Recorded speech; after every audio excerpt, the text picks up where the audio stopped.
Hello अस्सलाम वालेकुम। मैं हूं आतिफ़ अली और आप देख रहे हैं चैनल कैनी रिव्यूज़। मैं आज एक लिमिटेड सीरीज़ का रिव्यू करूंगा जिसे 23 अक्टूबर 2020 को नेटफ्लिक्स पर रिलीज़ किया गया है। इसका नाम है द क्वींस गैम्बिट और ये वॉल्टर टेलविस के 1983 में लिखे गए नावल से मुतासिर होकर बनाई गई है। इसकी 7 एक हैं और तकरीबन 7 घंटे का इसका ड्यूरेशन है। हर किस्त तकरीबन 1 घंटे की है। सीरीज़ बनाते वक्त इसके किसी दूसरे टाइटल के बारे में सोचा गया था कि इसका टाइटल चेंज किया जाए, लेकिन इसका जो टाइटल है द क्वींस गैम्बिट, ये स्टोरी लाइन को और प्लॉट को बहुत अच्छे से डिस्क्राइब करता है, जिसके बारे में मैं आगे जाके आपको बताऊंगा कि इसका टाइटल ये क्यों रखा गया था। इस सीरीज़ को एलन स्कॉट और स्कॉट फ्रैंक ने लिखा है और इसकी जो 7 की 7 एक साथ हैं उन्हें स्कॉट फ्रैंक्स ने ही डायरेक्ट किया है। स्कॉट एक बहुत ही आला डायरेक्टर हैं और उन्होंने जिस तरीके से इसकी 7 एक साथ को फिल्माया है वो बयान से बाहर है, क्योंकि जो इंसान शतरंज नहीं भी खेलता या जिसका शतरंज के अंदर दिलचस्पी नहीं है वो भी इस सीरीज़ को पसंद किए बगैर नहीं रह सकता। क्वींस गैम्बिट एक ऐसी यतीम बच्ची के बारे में है जो कि एक चेस प्रोडिजी है। चेस प्रोडिजी मतलब वो बच्चे जो कि बचपन से ही चेस खेलने में माहिर हो जाते हैं और इतनी एक्सपर्ट हो जाते हैं कि सम टाइम वो चैंपियंस को भी हरा सकते हैं। तो ऐसे बच्चों के लिए चेस प्रोडिजी की टर्म यूज़ की जाती है। शतरंज का सबसे अच्छा खिलाड़ी बनने के लिए बेथ हार्मन 8 साल से लेकर 20 साल की उम्र तक बहुत ज़्यादा मेहनत करती है। इस दौरान उसे समाजी और माशरती मसाइल तो आते ही हैं, लेकिन उससे तन्हाई का भी सामना है। इन सब मसाइल का सामना करने के लिए वो अल्कोहल पर और ड्रग्स का सहारा लेती है। इस सीरीज़ का प्लॉट या स्टोरी लाइन 50s और 60s के ज़माने का है। इसका प्लॉट बहुत ही खूबसूरत और बहुत ही जानदार है। अगर इसको मैं मिसाल से समझाना चाहूँ तो जिस तरह हमारी माँ, नानी और दादी स्वेटर बुनती थी, निटिंग करती थी, तो एक एक धागा, एक एक डोर, उसका एक एक जो सिरा है वो अच्छे से एक दूसरे के साथ मिला होता था, जिसमें गलती की कोई गुंजाइश नहीं थी। सेम इसी तरह ये प्लॉट भी है। इसमें कोई गलती, किसी किस्म की एरर की कोई गुंजाइश नहीं है। जब आप इसे देखेंगे तो आप इसे पसंद किए बगैर नहीं रह सकेंगे, ये मैं आपको चैलेंज देता हूँ।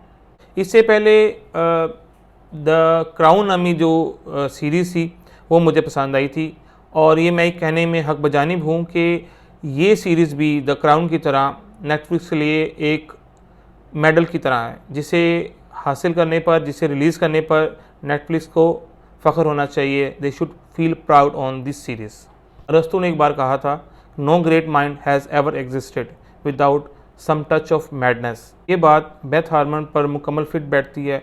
वो अपनी माँ के मरने के बाद 8 साल की उम्र में एक ऑर्फनेज में जाती है, जहाँ पर वो दूसरी लड़कियों के साथ ज़्यादा घुल मिल नहीं पाती, क्योंकि उसके मशागिल, उसकी हॉबीज़ दूसरों से अलग हैं। वो मिस्टर शाइबल को एक चेस बोर्ड पे बैठा हुआ देखती है और वो चाहती है कि वो भी उसकी तरह खेले। मिस्टर शाइबल पहले तो उसको चेस खेलने से मना करता है, लेकिन उसकी डेडिकेशन देखकर फिर उसको चेस सिखाने पर रज़ामंद हो जाता है।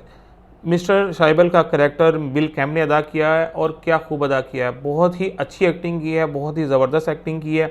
इस ऑर्फनेज में उसको 3 चीज़ें मिलती हैं। उसकी बेस्ट फ्रेंड जोलीन, जो कि एक स्याह फाम यतीम बच्ची है, इसके अलावा चेस और तीसरी ट्रैंकुलाइजर्स।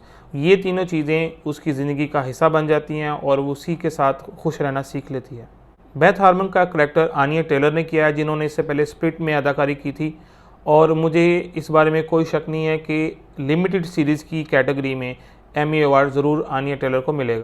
आनिया टेलर की मूवीज़ में ग्लास और एमा बहुत अहम है। इसके अलावा उन्होंने एक बहुत ही मशहूर सीरीज़ पीकी ब्लाइंडर्स में भी परफॉर्म किया है और उसमें भी इनकी एक्टिंग बहुत ही जानदार है।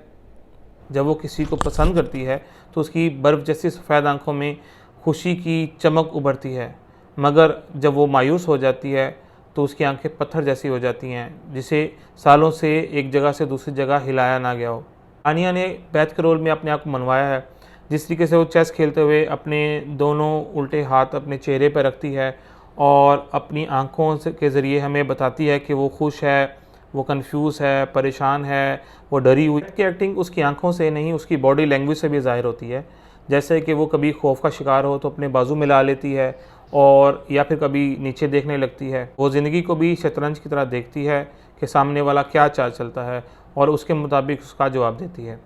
आनिया टेलर एक बहुत बड़ी मिसाल है कि जब भी एक अच्छे अदाकार को आप अच्छा रोल देंगे तो वो ज़रूर परफॉर्म करेगा। आनिया तो बैथ के रोल में गुलदस्ते में रखे हुए एक गुलाब जैसी है, मगर दूसरे फूलों के बगैर जिस तरह गुलदस्ता मुकम्मल नहीं होता, इसी तरह दूसरे अदाकारों का जिक्र किए बगैर ये लिमिटेड सीरीज़ मुकम्मल नहीं हो सकती। इस सीरीज़ की कास्ट में आनिया टेलर हैं, Mariel Heller, Bill Camp, Moses Ingram, Thomas Brodie, Isla Johnson, Harry Melling, Dolores Carbonari, Cole Perry. हालांकि फिल्म अमेरिकन बेस है, लेकिन इसकी ज़्यादातर शूटिंग जर्मनी और कनाडा में हुई है। फिल्म की चाहे इंडोर शूटिंग है या आउटडोर शूटिंग, जितने भी सेट लगाए गए हैं बिल्कुल हकीकत का गुमान होता है और किसी भी मौके पे ऐसा नहीं लगता कि हम किसी फर्जी सेट को देख रहे हैं। इस सीरीज की हर किस्त के शुरू में और आखिर में जो म्यूजिक दिया गया है वो बहुत ही कमाल है और कानों को बहुत भला महसूस होता है।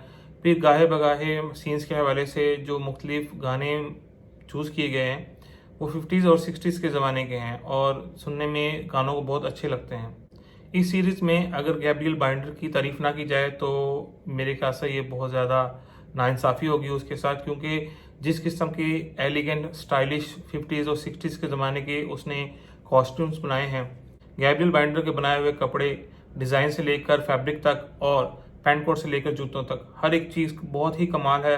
अगर मेकअप की बात की जाए और हेयर स्टाइल की बात की जाए तो इस सीरीज़ में बहुत ही कमाल किस्म के 50s और 60s के ज़माने के हेयर स्टाइल्स आपको देखने को मिलेंगे। जितने भी किरदार हैं उन सब के हेयर स्टाइल्स को बनाते वक्त इस चीज़ का ख्याल रखा गया है कि ये 50s और 60s के हेयर स्टाइल लगें। जो लोग कहते हैं कि अच्छी सीरीज़ देखने को नहीं मिलती, उनके लिए ये सीरीज़ है, उनको ये सीरीज़ लाज़िम देखनी चाहिए। जिस तरह शतरंज की चाल आहिस्ता आहिस्ता खुलती है, इसी तरह ये सीरीज़ भी आहिस्ता आहिस्ता आपको अपने शहर में जकड़ लेगी। इस फिल्म की खास बात यह है कि अगर आपको शतरंज में बिल्कुल भी दिलचस्पी नहीं है, लेकिन फिर भी आपको न सिर्फ इस सीरीज़ में दिलचस्पी हो जाएगी, बल्कि इस सीरीज़ के देखने के बाद आपका दिल चाहेगा कि आप भी शतरंज खेलना शुरू कर दें। इस सीरीज़ की खास बात यह है कि अमूमन चेस को मर्दों का खेल समझा जाता है, ख़वातीन अमूमन इससे थोड़ी दूर रहती हैं, लेकिन इसमें एक औरत को मर्दों से ज़्यादा अच्छा चेस प्लेयर दिखाया गया है। और एक और मिथ कि रशियंस बहुत अच्छा चेस खेलते हैं, लेकिन इस चीज़ को भी इसमें बहुत ज़्यादा हाईलाइट किया गया है कि अगर आप अच्छे प्लेयर हैं और अगर आप मेहनत करते हैं, आपके अंदर चेस खेलने की लगन है, तो आप रशियंस को भी हरा सकते हैं। वीडियो के शुरू में मैंने आपसे कहा था कि इसके टाइटल को मैं आपको बताऊंगा कि किस तरीके से जस्टिफाई किया गया है कि द क्वींस गैम्बिट एक ओपनिंग है, चेस की एक चाल होती है जिसमें क्वीन के आगे मौजूद जो पॉन होते हैं, मोहरे होते हैं, वो आगे की तरफ चलते हैं, जिससे क्वीन के पास ज़्यादा अथॉरिटी, ज़्यादा कंट्रोल आ जाता है कि वो चेस को अच्छे से खेल सके।